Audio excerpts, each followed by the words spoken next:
apakah sama keyakinan rububiyah mereka dengan rububiyah kita sekarang? Maka jawabannya berbeda. Tidak sama. Kenapa tidak sama? Karena rububiyah mereka itu naqis, kurang. Rububiyahnya mereka, tauhid rububiyah mereka itu kurang. Kita tidak mengatakan mereka kufur, tetapi rububiyah mereka itu kurang. Ya, mereka tidak sempurna dalam merealisasikan tauhid rububiyah. Berbeda dengan kaum mukminin. Kaum mukminin itu sempurna dalam merealisasikan rububiyahnya. Kenapa? Di antaranya ya, kekurangan mereka, ketidaksempurnaan mereka dalam rububiyah. Kadang-kadang mereka mengaitkan sesuatu yang mana sesuatu tersebut tidak berhak dia memiliki kekuasaan ini. Tetapi kadang-kadang mereka kaitkan. Seperti orang jahiliyah dulu, ketika mereka melihat bintang, ketika hujan turun, mereka katakan sebab bintang ini, hujan ini turun. Mereka katakan mutirna binau'in kada wa kada.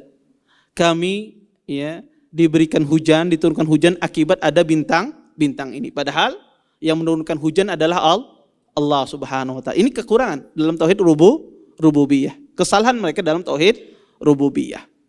Yang kedua, ya, orang-orang jahiliyah itu berbeda dengan kita, tauhid rububiyahnya tidak sama dari sisi apa?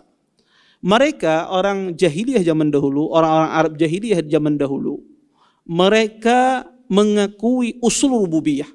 Jadi usul rububiyah itu adalah Allah itu yang menciptakan, yang mengatur, yang memberi rezeki, kemudian yang menghidupkan, yang mematikan, yang memberikan hidayah, petunjuk. Mereka meyakini itu. Tetapi ada perkara-perkara selain usul rububiyah itu mereka ingkari. Dan Allah sebutkan di dalam Al-Quran. Di antaranya apa? Mereka mengingkari tentang bahwasanya Allah mengutus Rasul ke muka bumi. Mereka mengingkari tentang adanya bahwasanya Al-Quran ini Allah turunkan. Ya, padahal mengutus Rasul, menurunkan Al-Quran berkaitan dengan tauhid apa? Rububiyah. Tetapi mereka ingkari.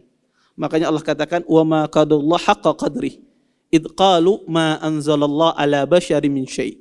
Ya, sesungguhnya mereka tidak memuliakan Allah dengan sebenar-benar pemuliaan. Apa?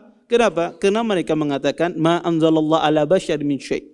Mereka mengatakan bahwasanya Allah Subhanahu wa taala tidak menurunkan sedikit pun terhadap manusia. Artinya Allah tidak menurunkan Alkitab, tidak menurunkan Al-Quran kepada manusia. Ini pengingkaran mereka. Padahal menurunkan Al-Quran, mengutus Rasul, ini berkaitan dengan perbuatan Allah. Dan perbuatan Allah merupakan bagian dari tauhid rububiyah. Nah, di sini mereka tidak sempurna dalam pewujudan tauhid rububiyahnya.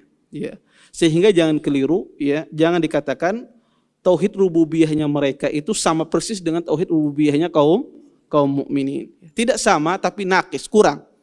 Kurang dalam pewujudan tauhid rububiyah. Dan orang muslim juga ada, bisa jadi orang muslim juga kurang dalam pentauhidan rububiyahnya.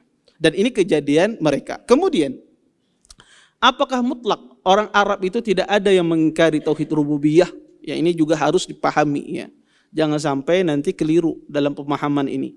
Apakah sama sekali orang Arab tersebut tidak ada yang mengingkari tauhid rububiyah? Ada. Ada yang mereka mengingkari tauhid rububiyah, tapi segelintir kecil, segelintir orang. Dan sesuatu itu dinisbatkan kepada mayoritas.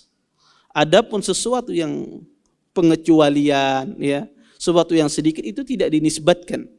Makanya Allah Subhanahu wa taala dalam Al-Quran ketika mengatakan bahwasanya mereka mengakui tentang adanya Allah Subhanahu wa taala, Allah berbicara kepada secara mayoritas. Adapun segelintir orang itu tidak dijadikan patokan. Ya, tidak dijadikan patokan. Kalau segelintir orang yang berbeda. Misalnya ada orang sepakat ulama Ahlussunnah wal Jamaah sepakat tidak boleh keluar dari pemimpin.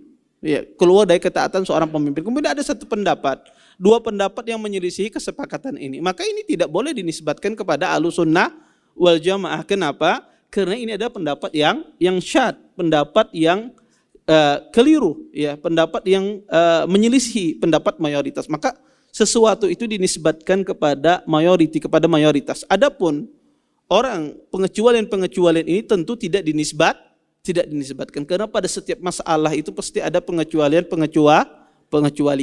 Nah, termasuk di dalam ini. Dulu orang Arab ada namanya Ad-Dahriyah. Ya, mereka tentu mereka mengingkari rububiyatillah. Ya. Tetapi ini kelompok sedikit. Ada juga di antar bangsa Arab, mereka adalah tanassar, menjadi Nasrani. Ya, kemudian tentu mereka mengingkari tauhid rububiyah di sini. Ya, maka ketika Allah berbicara tentang tauhid rububiyah dan sebelumnya disinggung oleh Syekh, ya karena setelah ini kita akan masuk dalam tauhid uluhiyah, maka Allah Subhanahu wa taala berbicara secara apa? Mayoritas, ya bukan secara segelintir orang, ya. Terima kasih. Jazakumullah khairan wa barakallahu fikum. Video ini dibuat atas partisipasi dari donasi Anda. Semoga menjadi amal jariah bagi Anda semuanya.